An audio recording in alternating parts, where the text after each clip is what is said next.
Bonjour et bienvenue dans cette nouvelle critique à chaud, critique du film Dumbo, édition 2019, réalisé par Tim Burton.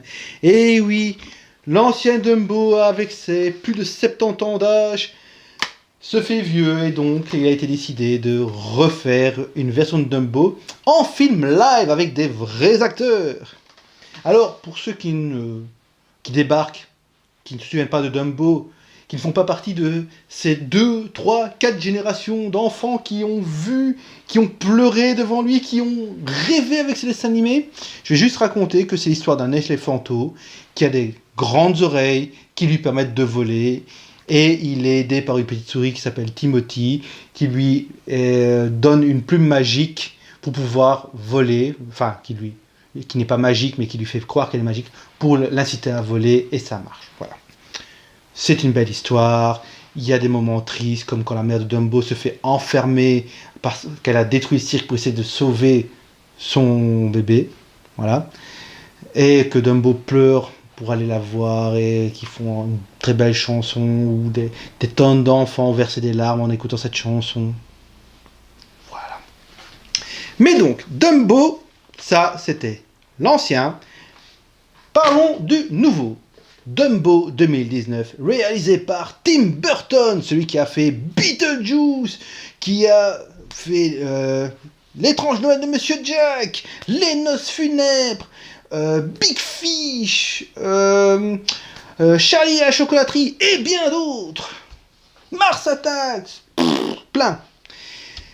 Nous avons dans les acteurs, en chair et en os, vu que c'est le principal du truc, les acteurs sont en chair et en os. Nous avons d'abord, je vais parler par ordre d'importance, Nico Parker qui joue le rôle de Millie, et Finlay Hobbins qui joue le rôle de Joe, qui sont deux enfants, les enfants du personnage joué par Colin Farrell, qui s'appelle Hot. Et nous avons aussi Danny DeVito qui joue le rôle de Max Medici, le propriétaire du cirque dans lequel se passe une grande partie de l'histoire. Nous avons Michael Keaton qui joue le rôle de Monsieur Van de Veer, le propriétaire d'un énorme parc d'attractions. Nous avons Eva Green qui joue le rôle d'une acrobate française qui est le bijou de fantaisie de Monsieur Van de Veer, voilà, qui lui sert de faire valoir, on va dire. Et alors j'ai bien rigolé parce qu'il y a un personnage que je ne m'attendais pas à voir dedans. Je l'ai vu dans le film et je me suis dit, mais bon sang, j'ai vu ce personnage quelque part, mais j'arrive pas à situer où. C'est un personnage qui joue le rôle d'un charmeur de serpent indien. Et en fait, en regardant un peu plus loin, je me suis dit, mais bon sang, c'est le gars qui joue Dalsim dans le film Street Fighter avec Van Damme, Roshan 7. Oui, Roshan 7, voilà. Et je me suis dit, oh la vache, amène à tout Street Fighter, mon gars. Alors, l'histoire de ce Dumbo 2019, ça commence comme le dessin animé. On a le cirque qui sort de ses quartiers d'hiver, qui embarque dans Casey Junior. Il revient, le petit train forain, yeah. Donc, et qui va s'établir pour ses premières tournées de cirque. À ce moment-là, on a le personnage de Colin Farrell, donc Hot, qui revient de la guerre, amputé. Donc Hot était un cavalier, un dresseur de chevaux, avec sa femme. Et il a donc 2 enfants qui étaient dans le cirque et qui l'attendaient avec sa femme. Malheureusement, sa femme est morte quelques mois auparavant d'une grippe, ainsi que beaucoup d'autres personnages du cirque. Le cirque qui est en péril, qui est en manque d'argent. Ce qui fait que le propriétaire, Max Medici, a dû vendre les chevaux de Hot et lui donne un autre défi qui est de s'occuper de sa nouvelle acquisition des éléphants. Et en l'occurrence, un en particulier, une éléphante qui est enceinte et qui va accoucher de Dumbo. Alors, juste pour aller plus loin, si vous avez vu le trailer, les enfants de Hot vont s'occuper un petit peu de Dumbo et ils vont découvrir que Dumbo peut voler et commencer à vouloir l'entraîner, le dresser. Et je vais m'arrêter là pour ne pas spoiler trop, parce que la grande force de ce film Et je vais vous dire, le film est bien. Vous pouvez aller le voir sans crainte. C'est un très bon moment à passer. Il est peut-être pas aussi magique que le dessin animé pour la première fois où on le voit, mais c'est un bon film. C'est un très bon divertissement. Il y a un bon message dedans. Ce sont des acteurs qui sont pas mal du tout, même si je me fais quand même mettre un petit bémol là-dessus sur certains aspects que j'expliquerai plus tard. C'est un beau film, vous pouvez aller le voir. Voilà. Revenons sur l'histoire, etc.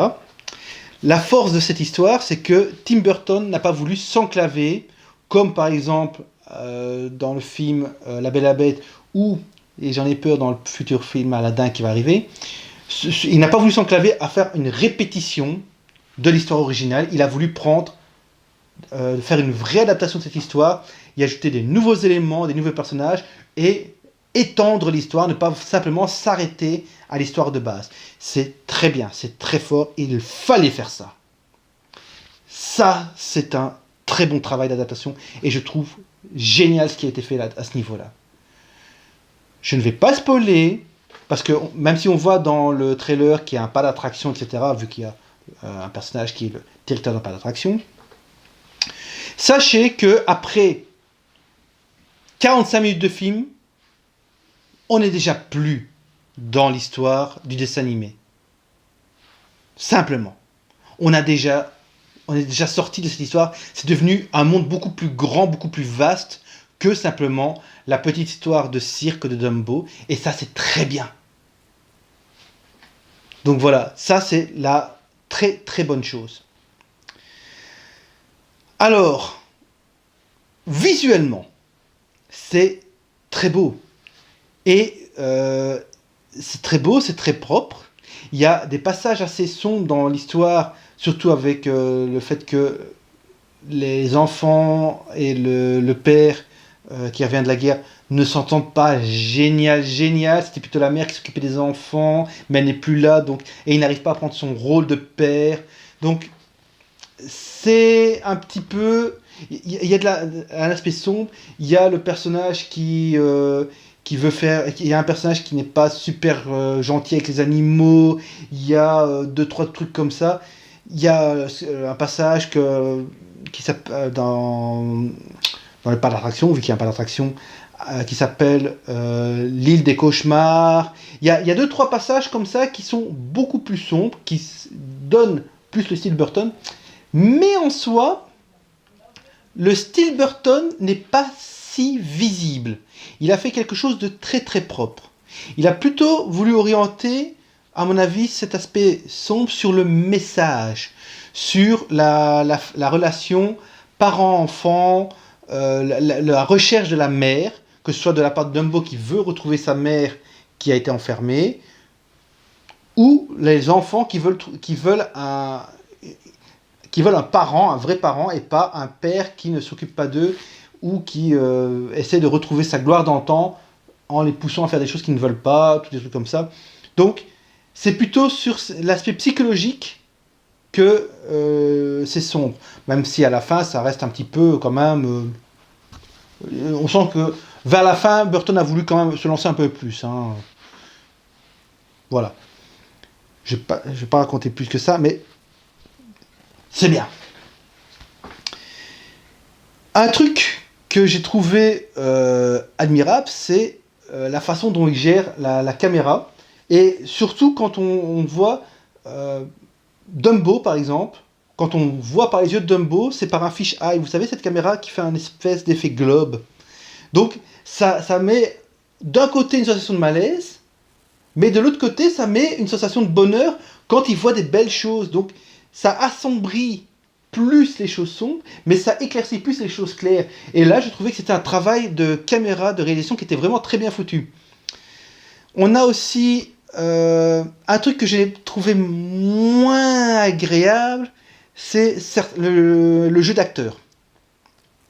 Et là, je vais être extrêmement clair, les acteurs jouent bien, mais la direction d'acteurs que Tim Burton a demandé, donc la façon dont les acteurs devaient jouer leur rôle, là, je pense qu'il aurait dû faire autrement. Parce que tout le long du film, ça se voit encore plus avec les enfants, tout le monde est statique, les bras ballants. Et ça se voit tout le long du film. Tout le monde est un peu comme ça, les bras ballants.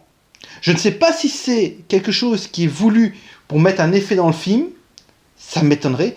Mais c'est juste que, voilà, les gens sont souvent debout, les bras ballants. Ça manque de vie, ça manque de mouvement. Ça n'empêche pas que l'histoire est bien, que les personnages expriment bien ce qu'ils veulent dire, etc. Mais c'est un petit peu triste de voir sur le calibre de certains acteurs que ils ne bougent pas. Et pareil pour Danny DeVito, c'est pas son meilleur rôle. Hein. Il joue bien, mais voilà, on sent qu'il y met pas trop de cœur. Et surtout, à un moment du film où son rôle change un petit peu, là il devient un peu comme les autres, très statique. Donc je ne sais pas si c'est un effet voulu pour exprimer quelque chose dans le film, peut-être, mais personnellement, moi ça m'a pas trop fait rêver, cette façon d'avoir les acteurs très statiques. Sinon, bah, il y a plein de références à l'ancien film, je vais pas les dire. Il y a des personnages de l'ancien film qui sont pas du tout exploités, et là, ça, pour ceux qui aiment Dumbo, vont être tristes de voir certains personnages certaines références qui sont là, mais qui sont juste là pour être là.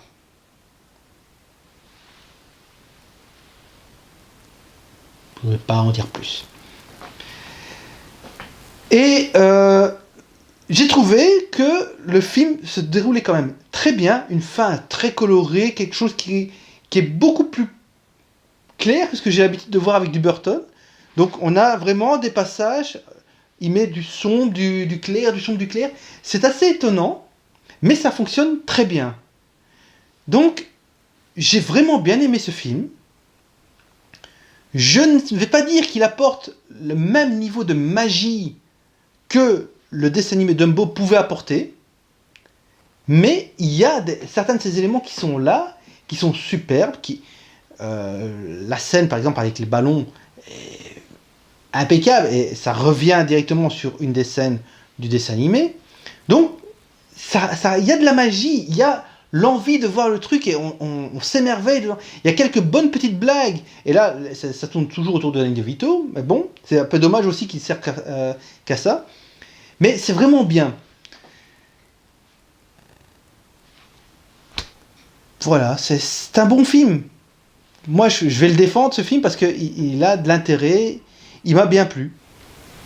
Alors, par contre, un truc que j'ai cru voir ou j'ai vu, je ne suis pas tout à fait sûr. Il me semble que dans ce film, il y a deux grosses références, deux gros hommages qui ont été faits par Tim Burton. La première, c'est par rapport au film Sous le plus grand chapiteau du monde. Il y a plusieurs petits passages qui m'ont fait penser à des éléments de ce film. Et si vous ne connaissez pas ce film, c'est un film qui se passe en Amérique, après la guerre, dans un cirque qui est en difficulté, avec quelqu'un qui se cache dedans. C'est un très beau film. Moi, je l'ai vu encore il y a des années. Donc, je m'en souviens. Ça m'a bien plu. Et j'ai vu des choses qui m'ont rappelé ce film. La deuxième référence, c'est un peu plus... comment on dit celle-là ? Je pense qu'il y a une énorme référence à Coraline dans le spectacle Sous le chapiteau du parc d'attractions.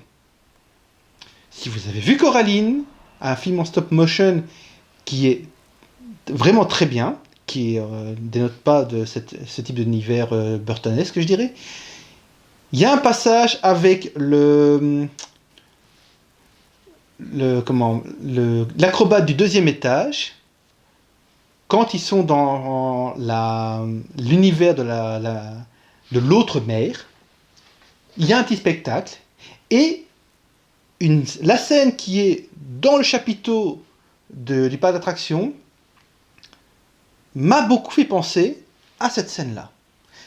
Si vous aussi vous avez vu ce film et que vous allez voir Dumbo, mettez-moi en commentaire si vous pensez que c'est une référence, parce que sincèrement je pense que c'est une référence. Enfin voilà, c'est un beau film, c'est magique, pas autant je pense que le film original, mais qui a l'intelligence, l'extrême intelligence de vouloir proposer une histoire plus évoluée, plus étendue que le média d'origine. Et ça c'est très bien. C'est un vrai rafraîchissement et je vous incite à aller le voir. Dumbo de Tim Burton. Sur ce, on se voit pour une prochaine critique. Ah ciao.